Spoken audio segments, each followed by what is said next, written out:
भारत करेगा इंतजार, क्यों Su-57M1 ही बनेगा गेम चेंजर। भारत की एयर पावर में आने वाला है बड़ा बदलाव। रिपोर्ट्स के मुताबिक भारत सीधे फाइटर जेट खरीदने के बजाय अब रूस के एडवांस Su-57M1 वेरिएंट का इंतजार कर रहा है। और ये रिपोर्ट इंडियन मीडिया की नहीं बल्कि मिलिट्री वॉच मैगजीन की है। क्या है पूरा मामला, आइए जानते हैं। रूसी एजेंसी रोसोबोरोन एक्सपोर्ट ने संकेत दिया है कि कई देशों ने Su-57 फाइटर जेट खरीदने में दिलचस्पी दिखाई है। रिपोर्ट्स के मुताबिक भारत भी इस डील की दिशा में आगे बढ़ चुका है, लेकिन एक खास रणनीति के साथ। भारत की योजना है अभी कुछ मौजूदा Su-57 सीधे खरीदना और बाद में अपग्रेडेड Su-57M1 का बड़े स्तर पर उत्पादन करना।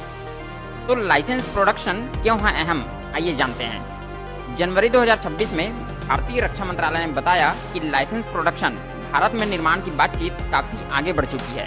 इसका मतलब है कि भारत में ही फाइटर जेट बनाए जाएंगे, टेक्नोलॉजी ट्रांसफर भी मिल सकता है और लंबे समय में लागत भी कम होगी।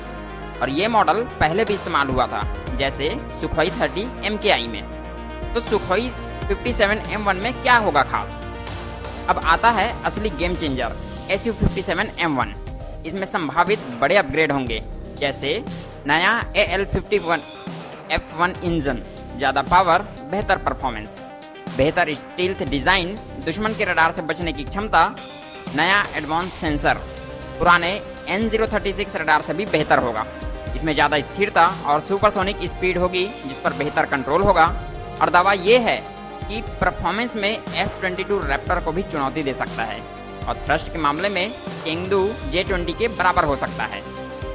तो भारत के लिए Su-57 क्यों जरूरी है?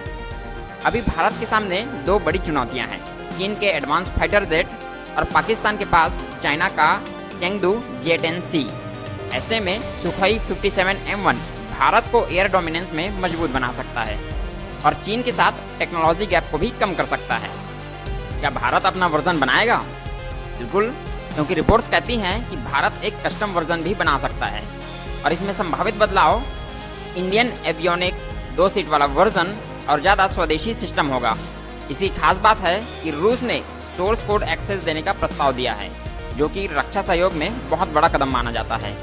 तो दूसरे विकल्प क्यों नहीं है? F-35 लाइटनिंग राजनीतिक कारणों से मुश्किल है, जबकि चीन के फाइटर जेट स्पष्ट रूप से विकल्प नहीं हो सकते। इसलिए Su-57 ही भारत के लिए सबसे व्यवहारिक 5th जनरेशन विकल्प है। और दूसरा, AMCA में देरी। भारत का अपना प्रोजेक्ट HAL AMCA अभी काफी देरी का सामना कर रहा है। अनुमान है कि 2040 के बाद ही ये सर्विस में आ सकता है।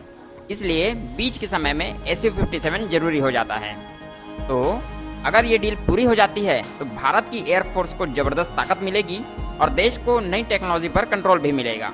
इससे साफ है, सुखोई 57M1 सिर्फ एक फाइटर जेट नहीं बल्कि भारत की एयर पावर का भविष्य बन सकता है। तो दोस्तों, आपको ये जानकारी कैसी लगी कमेंट में बताइए और ऐसे ही रोचक जानकारियों के लिए फॉलो करें हमारे चैनल को। जय हिंद।